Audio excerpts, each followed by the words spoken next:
ቆንጆዋ ዘውዲቱ በአንድ ቅጽበት ወደ ግዙፍ ዘንዶነት ተለወጠች። ነገር ግን አስገራሚው ነገር ይቺ ዘንዶ የማንንም ነፍስ ለማጥፋት አልሞከረችም።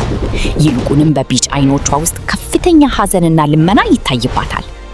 ይቺማ ያቺ የዋህ ዘውዲቱ አይደለችም፣ ሰይጣን ነው፣ በክፉ መንፈስ የተለወጠች ጠንቋይ ናት እያሉ ወጣቶቹ ይጮኻሉ። የመንደሩ እናቶች ልጆቻቸውን ወደ አከፋቸው አስጠግተው በፍርሃት ይረገበገባሉ። የዱሩ መንደር ነዋሪዎች ሁሉ ግራ ተጋብተዋል።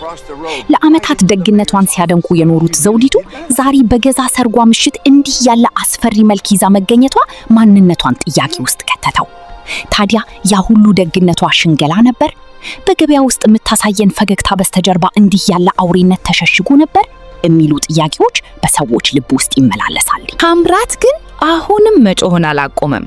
በመንደሩ አደባባይ መሃል ተንበርክኮ አድኑኝ፣ ልትወጠኝ ነው እያለ ይቃትታል። ዘንዶዋ ግን ቆማለች። አንገቷን ቀና አድርጋ ታምራትን ትመለከተዋለች። በዚያች ቅጽበት በመንደሩ ውስጥ ያለው ውጥረት ከፍተኛ ደረጃ ላይ ደርሷል። አንዳንዶቹ ዘንዶዋን ለመግደል ጦራቸውን ቢሰነዘሩም የዘውዲቱ የቀድሞ ደግነት ትዝ የሚላቸው ጥቂት ሽማግሌዎች ግን ተው፣ አትቸኩሉ፣ እውነቱን ሳናውቅ ደም አናፍስስ በማለት ይከላከላሉ። ያ የምስጢርና የድንጋጤ ምሽት የዱሩን መንደር ለሁለት ከፍሏታል። የፍቅር ቤት የነበረው ጎጆ አሁን የፍርሃት ምንጭ ሆኗል። ውበቷ ዓለምን ያስደመመው ሙሽራ አሁን በመንደሩ መሃል እንደ አውሬ ተቆጥራ ቆማለች።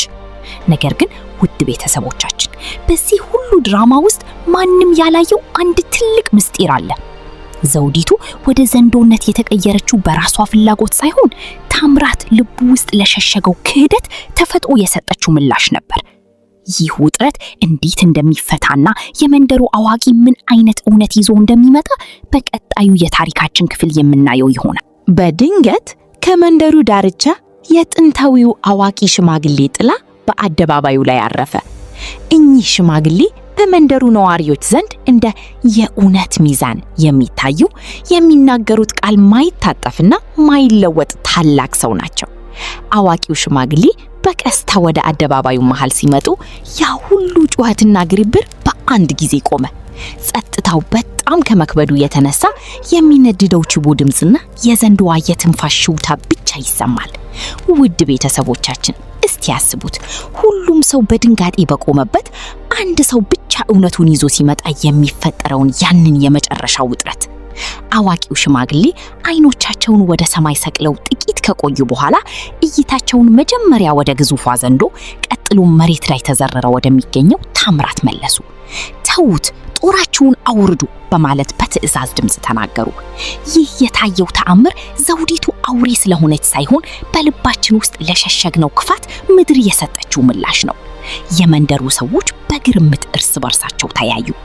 አዋቂው ሽማግሌ ወደ ታምራት ተጠግተው ታምራት ሆይ ቁመህ እውነቱን ትናገራለህ ወይስ ልብህ ውስጥ ያለው ጥቁር ምስጢር በሰዎች ፊት ይዘርገፍ አሉት። ታምራት አሁንም ይርገበገባል።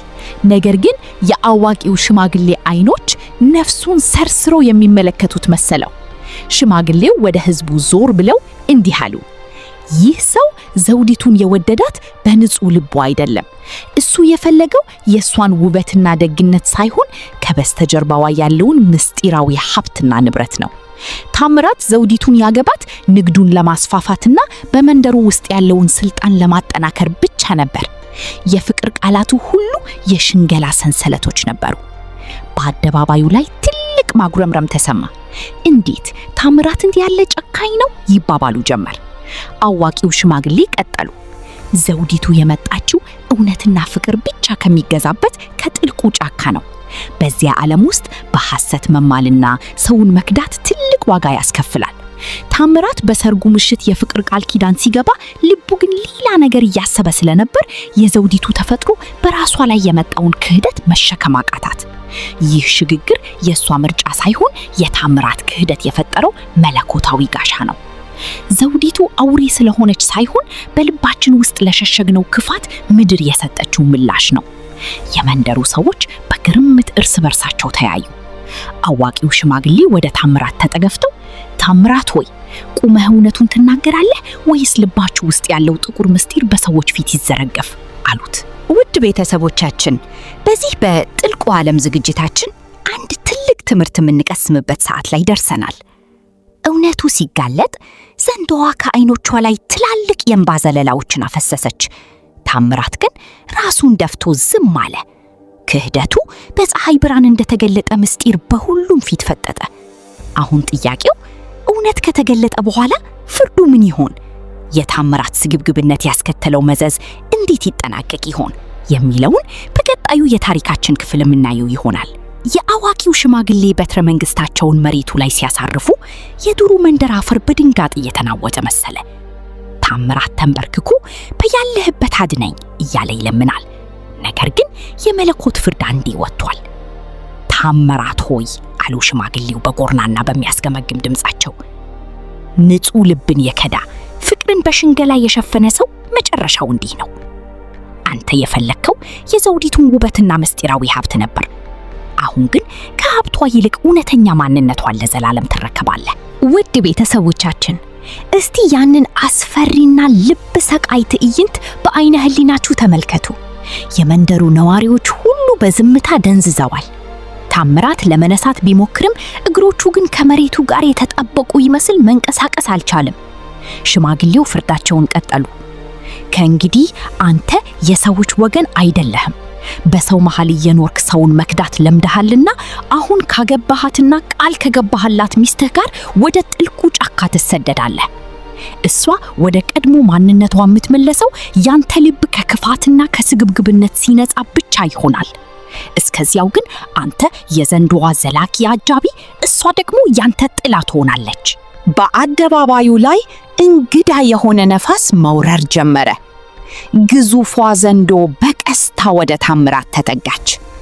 የሚገርመው ግን አሁንም ልትጎዳው አልፈለገችም። ይልቁንም በረጅሙ አካሏ የታምራትን ወገብ በቀስታ ከበበችው። ታምራት በፍርሃት ይጮሃል፣ ይቃተታል። ነገር ግን ማንም ሊረዳው አልቻለም። የዱሩ መንደር ሰዎች ፊታቸውን አዙረው በሐዘን ተመለከቷቸው። ያ ሁሉ የሰርግ ድግስ፣ ያ ሁሉ እልልታና ጨብጨባ በአንድ ምሽት ወደ ዘላለማዊ ስደት ተቀየረ።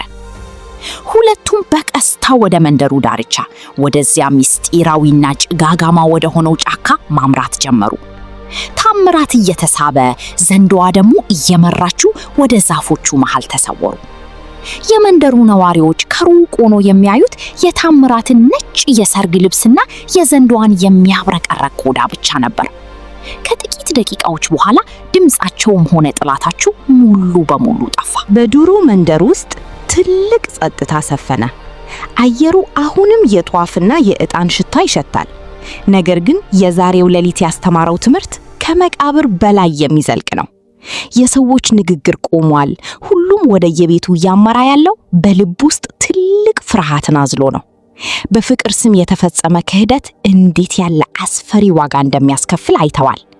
የታምራትና የዘውዲቱ ታሪክ በዱሩ መንደር አፈር ላይ የታተመ የማይረሳ ጠባሳ ሆኖ ቀርቷል።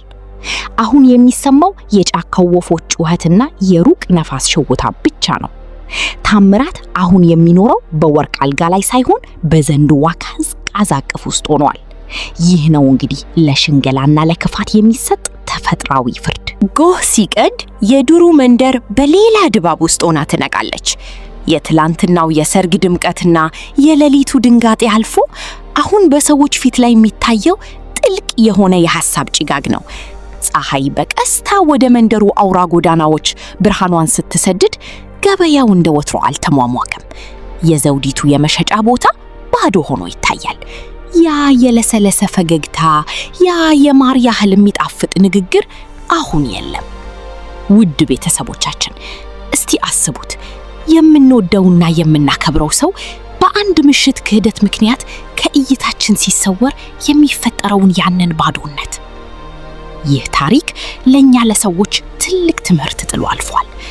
ፍቅር ማለት ውጫዊ መልክ፣ የከበረ ጌጣጌጥ ወይም የሚታይ ሀብት አይደለም። ፍቅር ማለት በሁለት ነፍሶች መካከል የሚደረግ በእውነትና በታማኝነት የሚጸና ቅዱስ ቃል ኪዳን ነው። ታምራት ይህንን ቅዱስ ቃል ኪዳን ለግል ጥቅሙና ለስግብግብነቱ ማሳኪያ ሊጠቀሰበት በመሞከሩ የከፈለው ዋጋ ዘላለማዊ ስደትና ፍርሃት ሆነ። ክህደት እንደ እሳት ነው። መጀመሪያ የሚያቃጥለው የለኮሰውን ሰው ልብ ነው። ታምራት ዘውዲቱን አቅፎ በወርቅ አልጋ ላይ ለመተኛት አልሞ ነበር። አሁን ግን በጫካው ቅዝቃዜ ውስጥ የዘንዶዋን ቀዝቃዛ አካል ተገና አድርጎ ለመኖር ተፈረዶበታል። የድሮ መንደር ሽማግሌዎች ዛሬም ድረስ ለልጅ ልጆቻቸው ይህንን ታሪክ ይተርካሉ። ልጄ ሆይ ይላሉ፣ ሰውን ስትወድ በልብህ ውደድ እንጂ በዓይንህ አትውደድ። በዓይን የሚታይ ውበት ይጠፋል፣ በሽንገላ የተገኘ ሀብትም ይበናል። በእውነት ላይ ያልተመሰረተ ትዳር ግን እንደ ታምራት መጨረሻው ጥልቁ ጫካ ይሆናል። አሁንም ድረስ በጨለማ ምሽቶች ከጫካው ውስጥ የታምራት የጭንቀት ጩኸትና የዘንዶዋ ረጅምና የሚያሳዝን ፉጨት እንደሚሰማ ይወራል። ያ ጩኸት ለዱሩ ሰዎች ብቻ ሳይሆን ለሁላችንም የሚሰጥ የማስጠንቀቂያ ደወል ነው። እኛ በጥልቁ ዓለም ዝግጅታችን እንዲህ ያሉ ስውርና ጥልቅ የህይወት ሚስጥሮቻችንን ስናጋራችሁ ታሪኩን ብቻ እንድታዳምጡ ሳይሆን በውስጡ ያለውን እውነት እንድትመዝኑትም ጭምር ነው። ዛሬም ቢሆን በዙሪያችን ስንት ታምራቶች ይኖሩ ይሆን? ስንት ንጹህ ልቦችስ በሽንገላ ምክንያት ክንፋቸው ተሰብሮ ይሆን? እውነተኛ ፍቅር ከራስ ወዳድነት የጸዳ መሆን አለበት። ዘውዲቱ የፈለገችው እንደ ማንኛውም ሰው ሰላማዊ ህይወት መኖር ነበር። ነገር ግን የታምራት ክፋት ወደ ማትፈልገው ማንነቷ እንድትመለስ አደረጋት። ውድ ቤተሰቦቻችን፣ የዛሬው ዝግጅታችን እዚህ ላይ ያበቃል። ይህ ታሪክ በልባችሁ ውስጥ ምን አይነት ስሜት ፈጠረ? በታምራት ላይ የተላለፈው ፍርድ ተገቢ ነው ብላችሁ ታምናላችሁ? ሐሳባችሁን በኮሜንት መስጫው ላይ እንድታጋሩን እንጋብዛለን። የታሪካችን ትምህርት ለሌሎችም ይደርስ ዘንድ ቪዲዮውን ላይክ እና ሼር ማድረጋችሁን አትርሱ።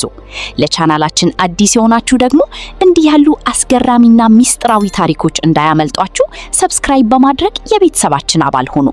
በሌላ ድንቅ ታሪክ እስክንገናኝ ድረስ እውነቱ ከልባችሁ አይራቅ። ሰላም ሁኑ።